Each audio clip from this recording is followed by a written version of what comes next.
हमारी Indian housewife जो है ना, रिस्क कम करने में एकदम एक्सपर्ट है। हाँ, बस इन्वेस्टमेंट में रिस्क कैसे कम करते हैं ना, वो ही इन्हें नहीं पता। अच्छा, और मैं सिर्फ स्टॉक मार्केट की बात नहीं कर रही हूँ, हाँ, प्रॉपर्टी, एफडी, इन सब की भी बात कर रही हूँ। बट आपको तो पक्का ही पता होगा, राइट? नहीं पता है ना, तो चलो मेरे साथ मेरी फ्रेंड के घर पे। इस बहाने आपको भी पता चल जाएगा कि इन्वेस्टमेंट्स में रिस्क कैसे कम करते हैं।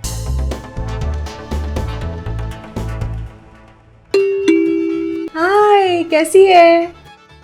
अरे तू धूप में ज्यादा चलती है क्या? देख तो कितनी काली हो गई है। हाँ, अंदर आ जाऊं? अरे हाँ भाई, इसमें कुछ पूछने की बात है क्या? अच्छा ये बता, मेरी साड़ी कैसी है? हाँ, बहुत अच्छी है, नाइस।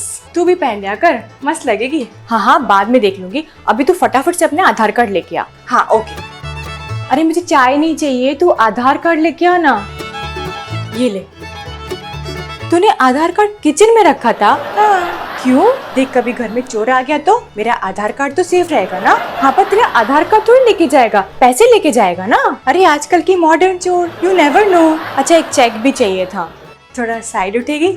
वो चेक बुक ना सोफा के अंदर है। सीरियसली? अभी मुझे तुझसे और कोई डॉक्यूमेंट मांगने में डर लग रहा है। अरे डर मत, मैं हूँ ना। अच्छा मेरी साड़ी कैसी है? हाँ, अच्छी है। मुझे पैन कार्ड भी चाहिए था। अरे हाँ, वो बाथरूम में है।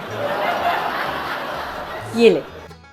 ये क्यों बाथरूम में? इसमें ना मेरी फोटो बहुत ही खतरनाक आई थी, तो मैं ना बाथरूम में कंपेयर करती रहती हूँ कि मैं वापस इस फोटो के जैसे खतरनाक तो नहीं हो गई हूँ ना। हाँ करेक्ट, चोर थोड़े टॉयलेट में टाइम पास करेगा, तो पैन कार्ड भी चोरी नहीं होगा। करेक्ट, देखा, मेरे साथ रह के तू भी इंटेलिजेंट हो गई। अच्छा मुझे एक बात बता, तेरी फैमिली के एसेट्स भी ऐसे अलग अलग जगह पे इन्वेस्ट किया है क्या? अच्छा, ऐसा भी होता है क्या? पर उसको कैसे अलग अलग रखेंगे? अच्छा अब ये बता, तेरे पास कितने टाइप के अलग अलग एसेट्स हैं? 200 साड़ी, 100 चूड़ियाँ। वेट, मैं उसकी बात नहीं कर रही हूँ, मैं पैसे के इन्वेस्टमेंट की बात कर रही हूँ, जैसे property, mutual fund, stocks, FD वगैरह वगैरह। ओह अच्छा, ऐसे बोल ना। तो प्रॉपर्टी कुछ 40 लाख की है, और एफडी में कुछ 25 लाख है, और स्टॉक्स और म्यूचुअल फंड में कुछ 10 लाख है। ओह, मतलब प्रॉपर्टी तुम्हारा सबसे बड़ा एसेट है। बट इतना ज्यादा प्रॉपर्टी में इन्वेस्ट नहीं करना चाहिए था। क्यों? तो जैसे तुम अपने इम्पोर्टेंट डॉक्यूमेंट्स को अलग अलग जगह पे रखती हो, ताकि अगर एक हो गया तो दूसरा तो है ना, उसी तरीके से एसेट्स में भी करना पड़ता है। हाँ, मैं करती हूँ ना।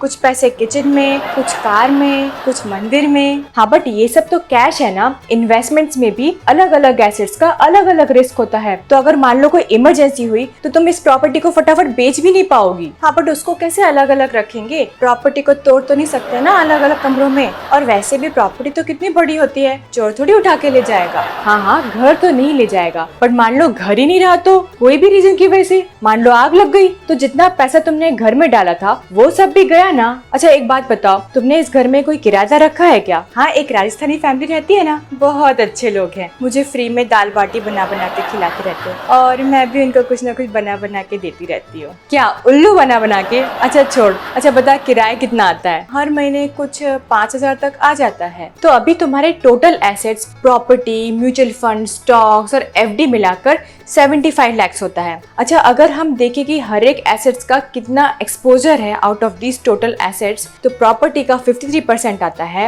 एफडी का 33% आता है, और स्टॉक्स और म्यूचुअल फंड का 13% आता है। तो अब अगर ये तीन एसेट्स को तुम 3 बराबर पार्ट में डिवाइड करोगे तो टोटल 33% आता है। तो अब ये 33% से ये देखो कि प्रॉपर्टी का एक्सपोजर कितना है, वो है 53%, तो मतलब है ना ज्यादा। और अगर यही 33% को तुम अपने स्टॉक और म्यूचुअल फंड के एक्सपोजर से देखोगे तो उसमें दिखता है कि भाई उसमें एक्सपोजर कम है, मतलब उसमें 33% होना चाहिए था, पर वो 13% है। एफडी में बराबर है। हाँ, बट प्रॉपर्टी तो बेच नहीं सकते ना। हाँ, बेच नहीं सकते, बट लोन अगेंस्ट प्रॉपर्टी तो ले सकती हो ना।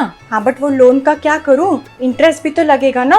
करेक्ट, लोन उतना ही लो ताकि तुम्हारा रेंट इनकम इंटरेस्ट एक्सपेंस को पे कर सके। सो जैसे तुम्हें 5,000 का रेंट आता है, 1 साल का रेंट इनकम है 60,000, अगले 5 साल तक का हो जाएगा 3 लाख। अब इस EMI कैलकुलेटर में इंटरेस्ट एंटर किया 9%। अब मुझे वो लोन अमाउंट चाहिए जिसे अगले 5 साल तक का इंटरेस्ट एक्सपेंस मेरे 3 लाख के रेंट इनकम से कम हो। सो यहाँ पर ट्रायल अमाउंट एंटर करके मुझे मिला 11 लाख। इसका इंटरेस्ट पेमेंट 3 लाख से कम है। सो यही वो लोन अमाउंट है जो तुम अपने बैंक से ले सकती हो। एक और बात, इंटरेस्ट एक्सपेंस और रेंट इनकम में थोड़ा सा गैप रखो, ताकि फ्यूचर में अगर इंटरेस्ट बढ़ भी जाए तो भी कोई एक्स्ट्रा एक्सपेंस तुम्हारे सेविंग से ना पे करना पड़े। अच्छा, और दूसरी बात, अब ये जो 11 लाख रुपए मिले हैं उसको अच्छी से अच्छी म्यूचुअल फंड स्कीम में इन्वेस्ट करो, जहां पर तुम्हें ज्यादा बेटर रिटर्न मिल सके। सो अब इस लोन को म्यूचुअल फंड की कोई भी अच्छी स्कीम में इन्वेस्ट करने के बाद अब जो फाइनल एसेट डिस्ट्रीब्यूशन होगा वो होगा प्रॉपर्टी में 39%, जो पहले 53% था,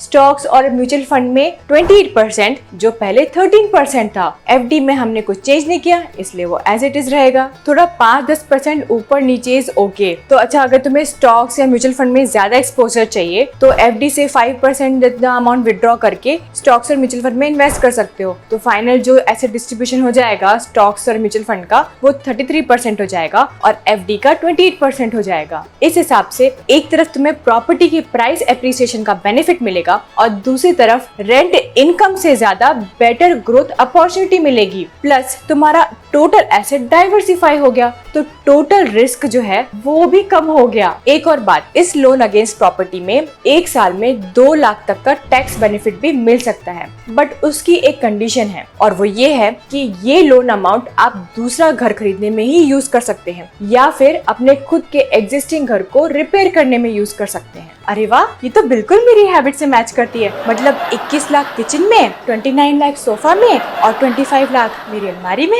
एक मिनट, किचन और सोफा वापस कैसे आ गया? अरे किचन मतलब स्टॉक मार्केट, क्योंकि वहाँ तो हमेशा याद लगी रहती है, और सोफा मतलब प्रॉपर्टी, क्योंकि पूरे घर के लोग एक यही सोफे पे पड़े रहते हैं, पूरा दिन पड़े रहते हैं। और एफडी मतलब मेरी अलमारी, क्योंकि वो अलमारी तो फिक्स ही है, एक ही जगह पे पड़ी रहती है। वाह, मुझे पता था इंडियन हाउसवाइफ ना रिस्क कम करने में बहुत एक्सपर्ट है।